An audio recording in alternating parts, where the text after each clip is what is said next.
I mean, we might as well move on to, well, the new season is almost upon us, 2024. Which riders are you guys most excited about in terms of anyone? And we'll get on to Neo Pros afterwards. I'm excited for Tao Geoghegan Hart at Lidl Trek, since, as we all know, that COVID Giro doesn't actually count. And in my eyes, he hasn't won a Grand Tour. And Whoa, whoa, whoa, whoa, whoa. Okay, I have to defend a Brit against two Brits here. Ewan is very silent on this point, I can listen, hear. listen. Do you remember who else finished in the top 10 of that Giro? Wasn't like Who? Jakob Fuglsang in there? And And Whoa, he's whoa, like never finished in the top what? 10 of a Grand Tour, He basically. was going to win the 2019 Tour de France. Mark my words. If He he was didn't still crash just on like, yeah, stage but one. woulda, shoulda, coulda. Like he didn't. He decked it on stage 1 or 2, and he Stage one. stage one Christopher exactly. would have won the 2021 Tour de France if he didn't crash on stage one as well. But that's very true. But anyway, my point: Tao Geoghegan Hart, very promising last year, was probably going to do pretty good at the Giro, but then crashed out like stage 10-ish, something like that. Neval's TT. He crashed out at some point, and I just think that he's got this like momentum. I feel like he was getting some really good momentum at the first half of the year at like Tirreno, Valenciano, etc. I think that he could honestly. I think he's going to the Tour. I think that he could be top 5. I know that is. I think maybe through some miracle he starts tussling it with the big boys. I just think that he's been a really, real late developer into the sport. Like he had a few years of a start where just things weren't really working, but it seems like he's finally gaining some traction. And I think that Lidl Trek are definitely a team on the up. Lots of good signings, and I think that Tao could be riding that wave. So I'm very excited about Tao in general as a GC prospect. Okay, I'm going to be boring. Mateo Jorgenson for Visma Lease Bike. I know I sang his praises a couple of weeks back, but I think he's at a really good point in his career to make a huge sort of standout moment in 2024.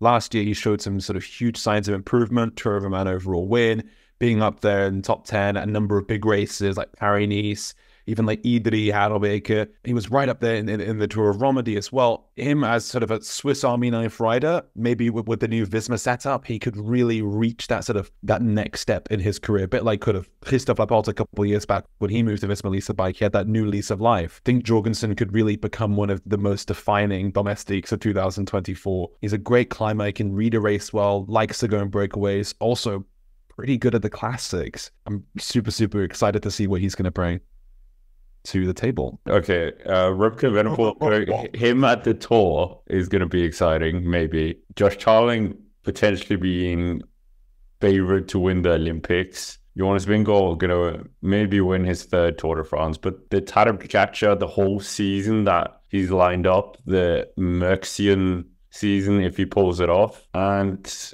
yeah. I to expect so much. Like Pogacar just knows going to do well, so I'm just like, World champion Mathieu van der Poel as well.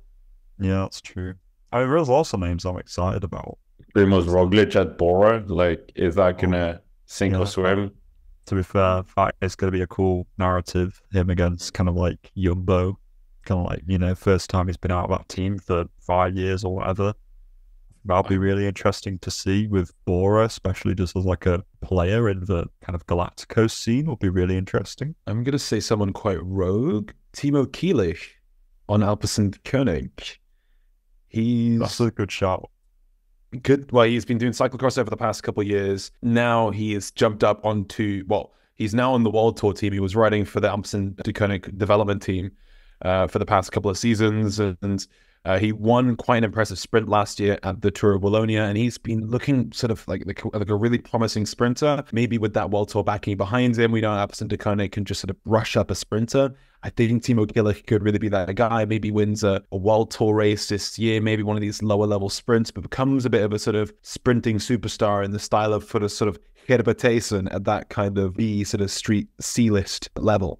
I'm just going to spew out some other names to round up mine a little bit. Arnaud because he's going to the Tour. Oh, we haven't named him for a lot of episodes. You know, he's been a real sensational talent, and I think that, you know, we're seeing a lot of one-day races, obviously successful there, but yeah, seeing him at the biggest stage is going to be really cool. Of course, I have to shout Mauro Schmidt because I'm like big fan. Going to Jayco, I think that he'll be better without the kind of quick step. Just didn't really seem to work too well. And I think that he could be like a really good Ardennes rider. I think we saw some flashes of good form last year, but I think that there's definitely more to come. And also a last one is Riley Sheehan, who won Paris Tours, that American, and then did really well like the 2 Japanese races as well. Just like an unknown. Such an unknown.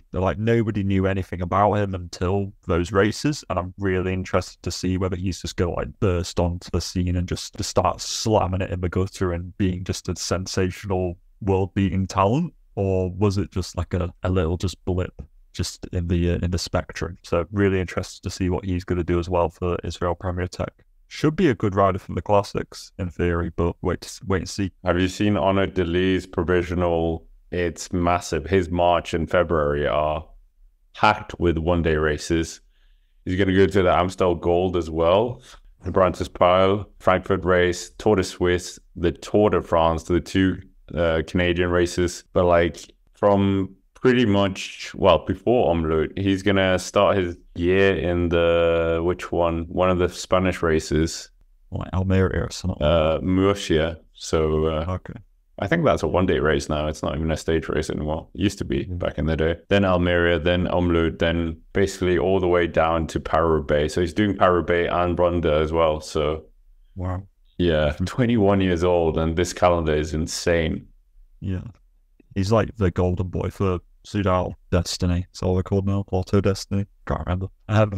But yeah, he should just be like, who can forget that Quebec performance where he was just like ripped it with like a 200-meter sprint uphill. Like he's so versatile, but like he doesn't look like he should get over climbs, and yet he does. I think that he could be a real, like even like green jersey at the Tour. Like he could be like, he's very much like Mass Pedersen. Like he could be a super big threat, just hitting it just immediately. So really exciting to see what he can do. I think 2024 is quite a big year for Biniam Girmay as well. Obviously, it wasn't the greatest year last year because of crashing on the Tour of Flanders. Still winning a stage at the Tour de Suisse, coming close to a Tour de France stage, but it's just like we had that explosive hype, and then it's kind of gone a bit down, and he's just kind of crept into the back consciousness on the cycling fan, and I think this is the time to step up. I think he's going to be 24, 25 this year as well. So importantly as well, I think this is a really crucial year for him because he needs to stand out in that squad, because they got Herbertace and they got Arne Marit, who was really good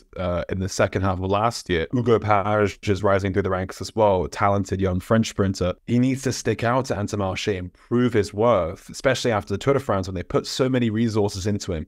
They didn't get much in return. Marit's got more top 10s at the Giro than Bini got at the Tour de France, for instance. So he really needs to sort of step things up. I know you can't quite compare them, but if Marit begins next season in really, really good form, or Tayson as well, do they take precedent over Biniam Girmay when it comes to a Tour de France setup? He needs to stand out. Chris Froome, is he going to be doing anything? Oh, come off it. We can't. Don't bring this podcast down, please. Yeah, okay, where else are we looking? Well, we've talked enough about Chris Froome in terms of he's just damaging his own legacy, but who else is there? Movie star with Nairo Quintana, is that? Oh, yeah. I'm intrigued about Davide Formolo, to be honest. I know, because I always sing his praises, but I think I'm really intrigued to see how he'll go, because at UAE he was really strong as a domestique, and in the past 2 years they didn't really collaborate him with Pogacar, which was strange given how well they worked in the previous 2 seasons. Now he's away from UAE. He had a good, strong finish to last season with the win of the Veneto Classic. Is Davide Formolo going to jump back up and become a breakaway sort of star once more at the Grand Tours? Astana Kazakhstan team as well. How do you see them playing out? Obviously, podcast favorite Alexei Lutsenko. We don't quite know where he's going. We were kind of trying to push him towards the Giro d'Italia. He has 41 victories. I didn't even realize. 41 glorious moments. You remember them all fondly. I remember every single one. But yeah, the Kazakh double champ, I think. Maybe a lot of those are national championships, those victories. I think Mark Cavendish is going to be an interesting narrative. Everyone wants it to happen. Will it happen? Probably not. Jasper Philipsen as well, most wins last year in terms of any rider. Is this going to be him like stepping on the gas even more? Well, now as well, some of his opposition has changed. Jakobsen's moved to DSM Firmenich. Who knows how that's going to work? Merlier is probably not going to get a Tour de France start because of the Evenepoel project. That opens up the door a little bit for the man you just said, Philipsen. I think he's definitely like that paradigm shift for him to become the number one sprinter in the world has happened. The ball has rolled. I think he is probably going to consolidate that in 2024. Who else really is there? Dylan Groenewegen. I think he kind of lost his way last year, and the year before he was maybe the third, fourth best sprinter. Who else are we throwing in? Maybe Olaf Koy can step up to become a top 3 sprinter in 2024.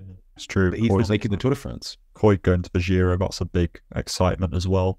Interested, Caleb Ewan maybe just going back to Jayco will ignite something of his kind of glorious speedy days of Caleb Ewan.